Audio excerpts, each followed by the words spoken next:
You're listening to Startup Stories on Good Morning Delhi with Sarthak. That's right. That's what you're listening to. Startup Stories. And what are these stories? This is basically the beating heart, the rhythm of the beating heart behind a startup. I mean, we all tend to get a little seduced by the dry nature of Excel sheets and funding and all of those business pages. But there's actually stories to tell. And those stories are the ones with heart. And today we've got something very interesting in more ways than one. We've got Jayanti, who runs Indian Hemp and Company.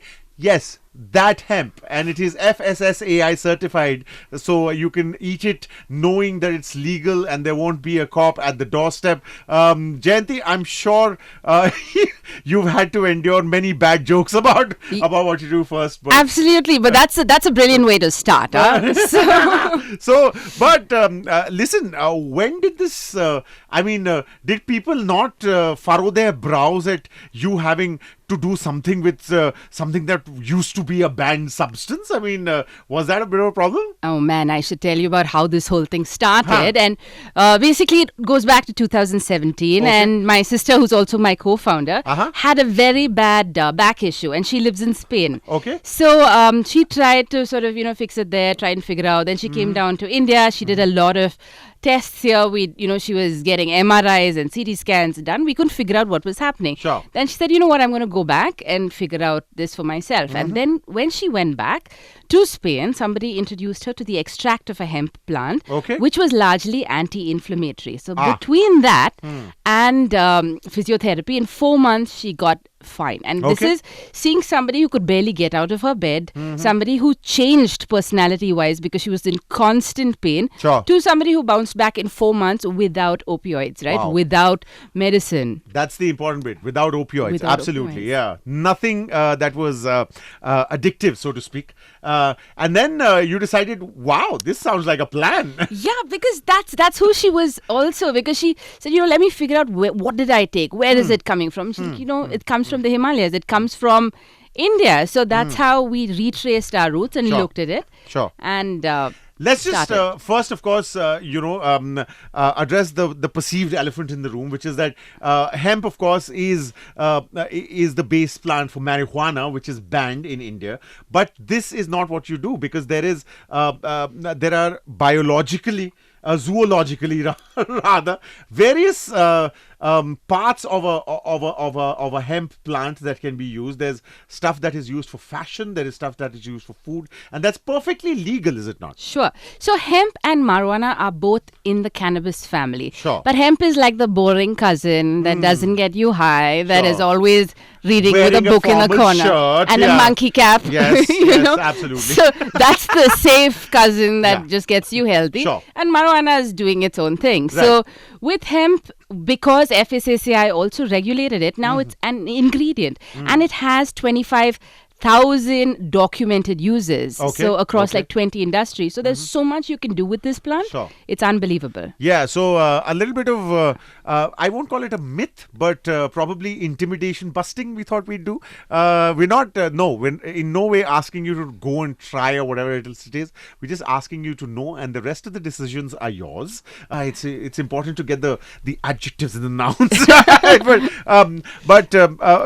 We've established the fact that this is very, very legal. This is FSSAI certified, that hemp, as you so colorfully put it and evocatively as well, is the boring cousin that reads a book in the corner wearing a formal shirt, instead of the rather psychedelic cousin that we shall not talk about because it's not proper on a public medium. But is it only edibles that you deal in, or what are the products like? What's your range like? So we have two verticals that we work with. One is for people and one is for pets. So what we did was, apart from using, the regular products that you already get in the market, like the protein powders, the hemp hearts and the oils, we took it a step further. So we got into hemp chocolates, we got into hemp noodles with millet. So we had a lot of fun with the products that you could make with hemp.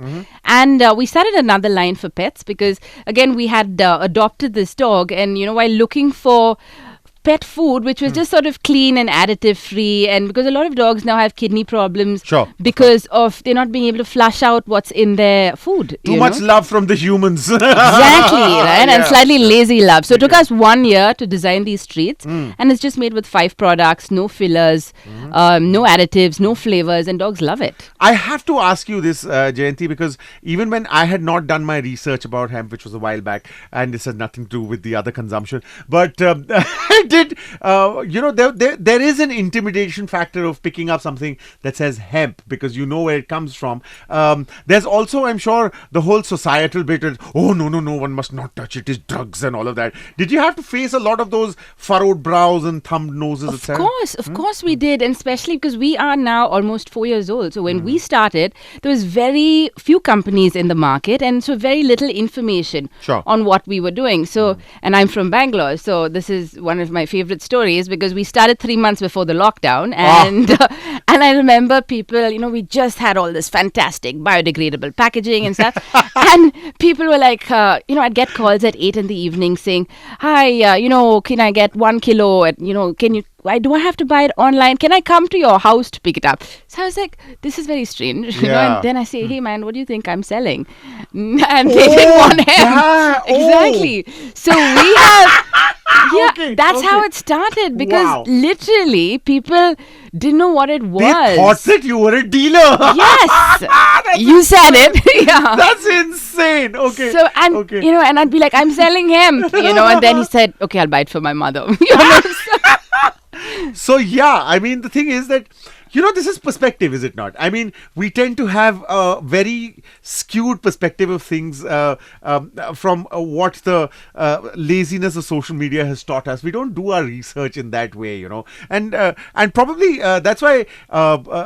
Would I be right in saying that disseminating information is probably as important as spreading the product itself? Definitely, because there is a lot of misconception about the plant. So for us, our main thing is, and I think, I can say this for all the hemp brands, together we speak the same language, together we're constantly sort of teaching people about the benefits of hemp. But in fact, these last couple of days, there has been an international hemp conference in Delhi, and we've had people from Israel, people from Spain, from Italy come in. So that's a huge step. That's absolutely a huge step, where we've had advocates, we've had lecturers, we've had, doctors from AIMS come in. So it's brilliant. So if you want to gain knowledge, it's there for you to gain. It's just that you'll have to make that effort. And the first step would probably be to stop the snarky jokes. Absolutely. The other thing that I think has been sort of, in my head a little, how difficult is it for you to, I'm sure the people would always be that, you have that little intimidation factor. Oh, no, I mean hemp and all of that. But does that also extend to funding as well? Have you tried funding? Is that an angle? So we were the first hemp company on Shark Tank. So I think as soon as that happened, a lot of people came to us saying that, we understand this now, because it gave us this national platform to sort of bust a lot of myths that there were, and a lot of people were like, is it legal? What's happening? So for sure. We are definitely looking for funding. We haven't raised as yet. So, but we are looking. So, we are constantly in talks with people. But for us, it needs to be that perfect fit, because we need... But is that question still a question that you're asked first up, that, is it legal? Will we get into trouble? All of that? Not anymore, actually. Not anymore. Because... silver linings and rays of hope, So actually Nitin Kamath from Zerodha's, so he announced a couple of weeks ago that he's looking to fund the hemp industry, and there are different parts of hemp, right? Like you've got hempcrete, you've got hemp paper, you've got us. So there's a lot of excitement about this one announcement, and I think that has sort of reignited all the VCs saying that if Nikhil's doing it, then Nitin's doing it. You must do the sheep walk. Absolutely. But listen, I believe the startup lingo is bootstrapping, is it? Is that what you'd call your funding process? I think we're just poor. Bootstrapping should be like slipper strapping. Because startups is unvarnished honesty is just extremely fetching, I tell you. Yeah, you're just poor. But the thing is, you don't want to take money and have that added pressure. So far we've managed to make it work, and we are profitable. profitable. So in terms of, we also innovate a lot. Like we've got a lot of different food products to keep that excitement going. Sure. So we haven't had that. We haven't come down to that thing saying, okay, we're not going to make this month if we don't have somebody coming in. Right. So we've also been at that place where we can choose. Expectation management. Absolutely. Yeah. As the wonderful Alanis Morissette said, I'm poor but I'm happy. And what it all boils down to is that everything's going to be quite all right. So yeah, we don't have one hand in our pockets, but we certainly are having an animated conversation about hemp and about India Hemp and Company, which is part of the Startup Stories. If you want to find out more, then there's a website. Yes, as well. we have a website. Thank you for that plug-in. Yeah. That's www.indiahempandco.com. Have you got a lot of fancy designers to make beautiful website and all of that? We've got a team in Delhi. Yes. The most beautiful people come from Delhi, I tell you. I assure you. So yeah. I agree. You much like an afterthought, but at least the agreement was there. But listen, if you want to check it out, you know the website, right? Google will help you even if you don't know the spelling. It's India Hemp and Co. Remember the and Co. And is an ampersand or is it A&D? A&D. So that's even simpler. Is legal, is completely viable as a product to make lots of things. There's hemp fashion as well, I believe. Jayanti, of course, from India Hemp and Company, hemp products, oils, pet products as well, and a startup that is not only making great products but also debunking a few of the preconceived notions that we have about certain things that are societally ingrained, no? Absolutely. But did you know that hemp was actually mentioned in our Vedas? It's in our Atharva Veda. Really? It's in the Rig Veda. So it's there. But it's because of the West that there was this whole blanket ban and it disappeared. It's just part of our culture. Yeah. So if you go up, because you guys are so close to Uttarakhand, you're so close to the hills. For sure. If you go up, they use the bhanka beej. They use it in their food every day because the kind of protein you get from hemp seeds, you don't always get it in another vegetarian food source. So, and they need that kind of protein to walk the terrains they have to. Absolutely. And also hemp ropes, which are very, very popular in the absolutely in the north, hills. Yeah, absolutely. But we're living in the world of social media, Jayanti. So it's only proper that we get you to do a listicle for us about the 3 to 5 things that you'd suggest a startup do or not do when they're taking their first tentative steps towards sort of realizing their dream. Oh, okay. So I would say if it's somebody who's never run a business before, try and get incubated. So like we are currently incubated with IIMB in Bangalore. So it makes a huge difference. Explain that, please. So what does incubation mean? Incubation is where you sort of apply. You have these incubation cells. So what happens is you go there, you say, okay, this is my idea. This is what I'd like to do. And it's usually free. They don't take a percentage of your company. And this is in management institutes. This is in management. There are different places that have it. There are different companies that have it. So once you're part of it, they actually help you grow, right? So that suppose you don't understand the legality of something. Sure. So they'll bring in a lawyer to explain this to you. So it's very important. And then you have mentors, which is amazing, which comes when you're incubated in a really good setup, right? Because you have good mentors. And all this is for free because people are giving back. So again, NSR Cell, which is where we're incubated, it's a pan-India thing. And you don't have to physically be there all the time. So and you said this is IIMB. This is IIMB. Okay. So that's, I always suggest people should be incubated if you've never started a business because they help you fill in those gaps that you might be missing. It's that's very, very good advice. Yeah, for sure. Then the second thing I would say is to create a sustainable business. Don't create a business to sort of scale only when you get funding, right? Like create something that can sustain itself. And I think the third thing I would say is create a business that you can identify with. Like, why do we identify with him? Because we live very sustainable lives ourselves. We understand, like, if you look at our product, there's no plastic in it. There are no preservatives, no additives. It's an extension of who we are. So it's not like you're leading dual lives. It's like, this is who we are. You believe in it. I mean, believe in it enough to actually incorporate in. Like it's a way of life is what. Absolutely. And I think just avoid shortcuts. Yes, it's much cheaper for me to put this in a Ziploc bag and sell it. But then it goes against everything I stand for. Also, I think, would you agree that, the seduction of fads can be a little bit of a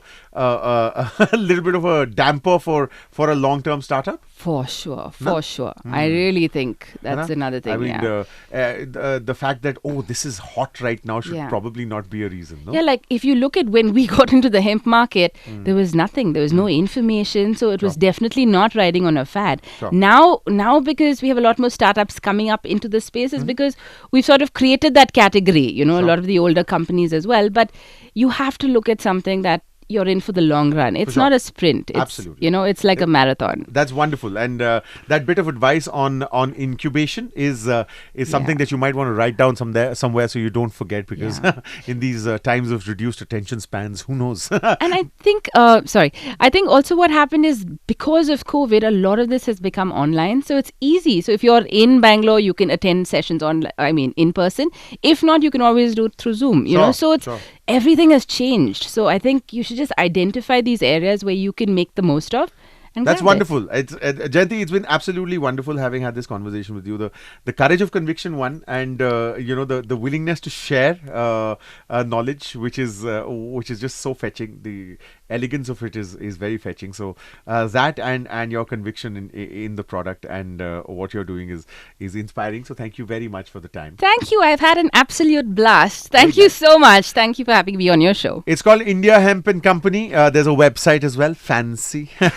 So you might want to check that out. And of course, you might want to check out the music after we come back after this short little break right here on 94.3 Radio 1. You know what not to do, right? Don't touch that dial.